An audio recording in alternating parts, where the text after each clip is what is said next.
दादी ने 40,000 गंवा दिए और उनके बेटे ने इसी वजह से अपनी पत्नी को 6 बार थप्पड़ मारा। लेकिन जब सच सामने आया तो पूरा परिवार चुप हो गया। मैंने ये 40,000 1.5 साल तक बचाए थे, ये मेरे इलाज के लिए थे और अब ये चले गए।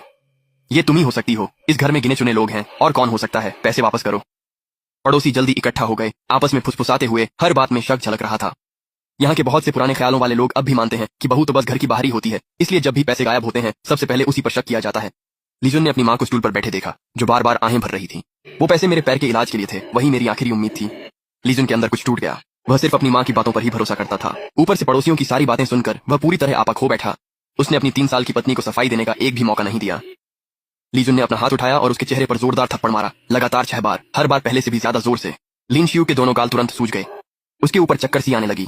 वह डगमगाई, लगभग गिर ही पड़ी थी। दर्द लगातार बढ़ता गया, लेकिन उसने दांत भींचकर खुद को संभाले रखा। उसकी आंख से एक भी आंसू नहीं निकला और उसने रहम की भीख भी नहीं मांगी। एक बार जब वह अंदर से पूरी तरह सुन्न हो गई तो दर्द भी महसूस होना बंद हो गया। जब उसके पति ने फिर से हाथ उठाया तो लिन शियू ने उसकी कलाई को कसकर पकड़ लिया। उसकी आवाज भले ही भर्राई हुई थी, लेकिन बिल्कुल मजबूत थी। मुझे दोबारा मारने की हिम्मत मत करना। मैं गांव की समिति को बुला रहा हूँ ताकि यह मामला सुलझाया जा सके। पड़ोसी बड़बड़ाए। उन्हें लगा कि वह बस हिम्मत दिखा रही है। यहाँ ज्यादातर लोग मानते हैं कि पारिवारिक झगड़े तो बस सहन करने की चीज है। बहुत कम लोग वास्तव में पारिवारिक मामलों में बाहरी अधिकारियों को बुलाते हैं, लेकिन लिन शियू ने बिना झिझक ऐसा किया। उसने वहीं खड़े खड़े गांव के सचिव को फोन कर दिया।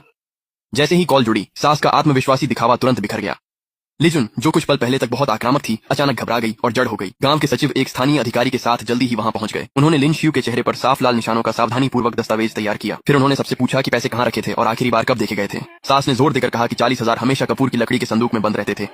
मेरी बहू के अलावा किसी को भी उसे छूने का मौका नहीं मिला। अगले 3 दिनों तक लिन शियू के बारे में पूरे गांव में बातें फैल गईं। उसके कानों तक बदसूरत अफवाहें लगातार पहुंचती रहीं, लेकिन वह अपना काम करती रही। खाना बनाना, सुअर और मुर्गियों को खिलाना, वह हर काम संभालती रही। बस अपने पति के परिवार के किसी भी सदस्य से एक शब्द भी बोलने से इनकार करती रही। जब भी उसकी सास ताने मारती, वह ऐसे बर्ताव करती जैसे उसने कुछ सुना ही नहीं। गिल्ट में डूबी लीजुन रात को चूल्हे के पास सिमट कर बैठ जाती थी। उसने यह भी अनदेखा करने का नाटक किया। उसकी अपनी माँ जो पास के गांव में रहती थी सब कुछ सुन चुकी थी और उसने संदेश भेजा कि बस सहन कर लो। लिन शियू ने चुपचाप सब कुछ सहा और अकेले ही उन 3 दिनों को काट लिया। उसने पहले ही चुपके से अपना सामान पैक कर लिया था, पूरी तरह तैयार थी कि अपने मायके लौट जाएगी।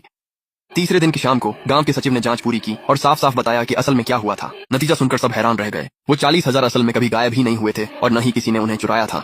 असल में 2 हफ्ते पहले सास ने खुद ही चुपके से पैसे निकाल लिए थे ताकि अपने आलसी भतीजे के लिए सूदखोर का कर्ज चुका सके। उसे डर था कि उसका बेटा लीजुन अगर जान गया तो उससे झगड़ा करेगा और चिंता थी कि परिवार उसे अपने बेटे की बजाय अपने पक्ष का पक्षपाती समझेगा। इसलिए उसने एक योजना बनाई। उसने संदूक के नीचे एक खाली डिब्बा रख दिया और दावा किया कि पैसे गायब हो गए हैं। उसने सोचा कि लिन शियू शांत स्वभाव की है, बहस करने वाली नहीं है और ज्यादा विरोध भी नहीं करेगी, इसलिए उसने सच्चाई छुपाने के लिए अपनी बहू पर ही इल्जाम लगाने की योजना बनाई। जैसे ही सारी सच्चाई सामने आई, पूरा आंगन जो पड़ोसियों से भरा था एकदम शांत हो गया। सभी लोग हैरान रह गए। लीजुन जड़ हो गया। वह अब भी लिन शियू के चेहरे पर सूजन को घूर रहा था, शर्म और पछतावे में डूबा हुआ। उसने अपनी पत्नी को बिना सच्चाई जाने ही तकलीफ सहने दी। वह तो शुरू से ही निर्दोष थी।